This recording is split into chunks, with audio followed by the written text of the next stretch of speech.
Emma Carter had never believed luck would find her.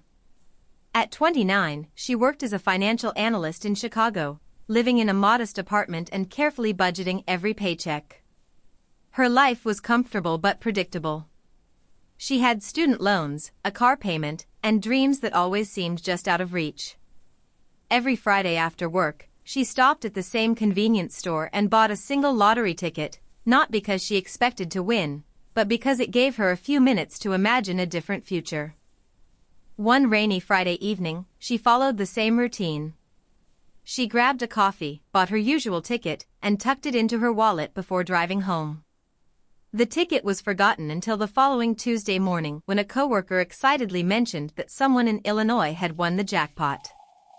Emma smiled and joked, "Maybe it was me." During her lunch break, she scanned the ticket using the lottery app on her phone.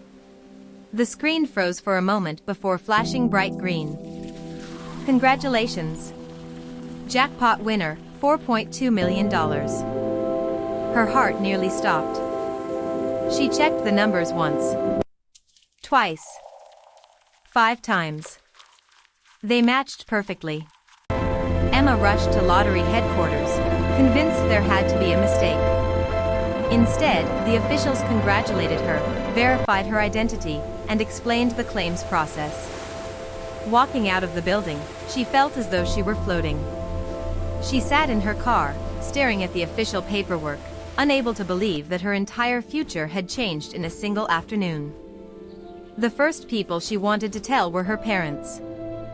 Her mother, Linda Carter, had always been a strong-willed woman who believed she knew what was best for everyone. Her father, Susan Carter, despite the traditionally masculine name, was a gentle, soft-spoken woman who had spent decades running a small neighborhood auto repair business after inheriting it from her late mother. Susan rarely argued with Linda and usually tried to keep peace within the family. That evening, Emma invited them to dinner. "I have some exciting news," she announced after everyone had finished eating. Linda smiled.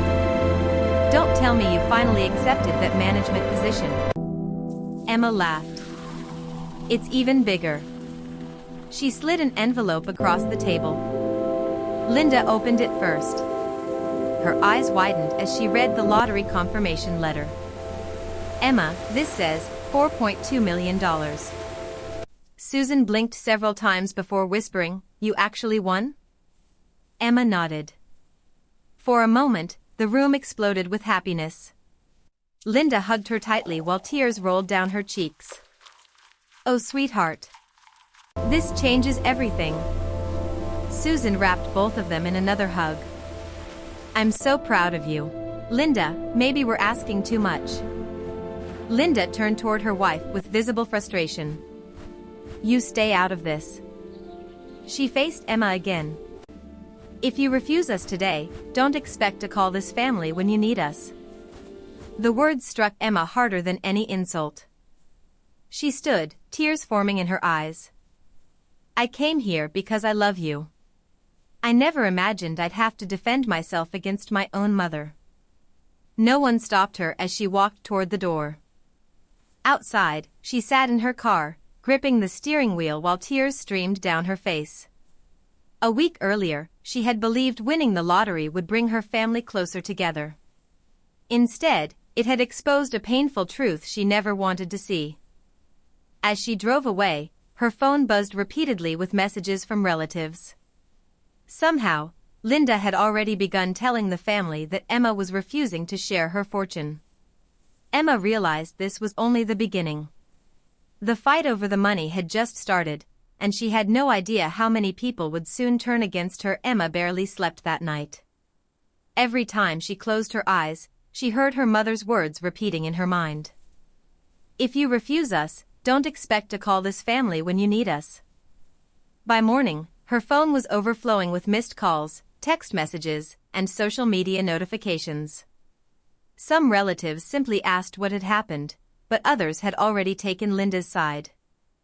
One message from her aunt read, "Your mother sacrificed everything for you. How can you be so selfish?" Another cousin wrote, "Money has changed you." Emma stared at the screen in disbelief.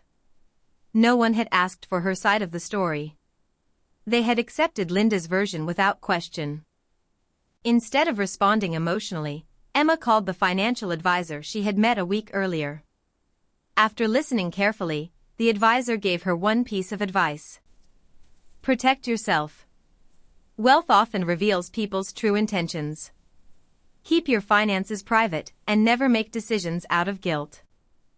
Emma followed that advice immediately. She hired an attorney, transferred her winnings into secure investment accounts, and created a detailed financial plan for her future. She also decided she still wanted to help her parents, but in a responsible way.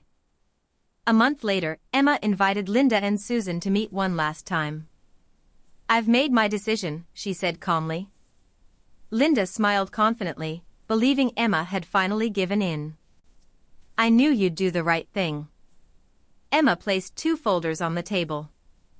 The first contains documents showing that I've paid off your mortgage in full. Susan's eyes widened. "Our house is paid off?" Emma nodded. The second folder creates a trust that will cover your medical expenses and provide a comfortable monthly income for the rest of your lives. Susan looked overwhelmed with gratitude. Linda, however, didn't even open the folders. "Where's the rest?" she asked. Emma looked at her quietly. "There is no rest." Linda's expression darkened. "So you're keeping millions for yourself?" "I'm protecting my future," Emma replied. "I've given you security, not unlimited access to my money." Linda pushed both folders away. "I don't want a monthly allowance. I want what belongs to me." Emma felt a deep sadness settle over her heart. "It was never yours." The room fell silent. Susan finally spoke, her voice trembling. "Linda, she's already done more than most children ever could." Linda stood up angrily. "You've chosen money over your own mother." Emma slowly shook her head. "No. You chose money over your daughter." Without another word, Linda walked out, slamming the front door behind her. Susan remained seated, tears filling her eyes. "I'm so sorry," she whispered. "I should have stopped this before it got so far." Emma reached across the table and gently held her mother's hand. "I don't blame you." Susan hugged her tightly. "I'm proud of the woman you've become." Over the following months, some relatives discovered the truth. They learned that Emma had never refused to help her parents, she had simply refused to surrender her entire future. One by one, apologies began arriving from family members who had judged her too quickly. Linda, however, never apologized. Her pride mattered more than repairing the relationship. Although it broke Emma's heart, she accepted that she couldn't force someone to value love over money. Years later, Emma built a successful life. She purchased her dream home, started a scholarship fund for students from low-income families, and quietly donated to charities that helped struggling families. She continued making sure Susan was cared for through the trust she had established, proving that generosity didn't require giving up everything. Looking back, Emma realized the lottery hadn't ruined her family. It had simply revealed the truth that had been hidden for years. Money doesn't change people's character. It only exposes who they have always been.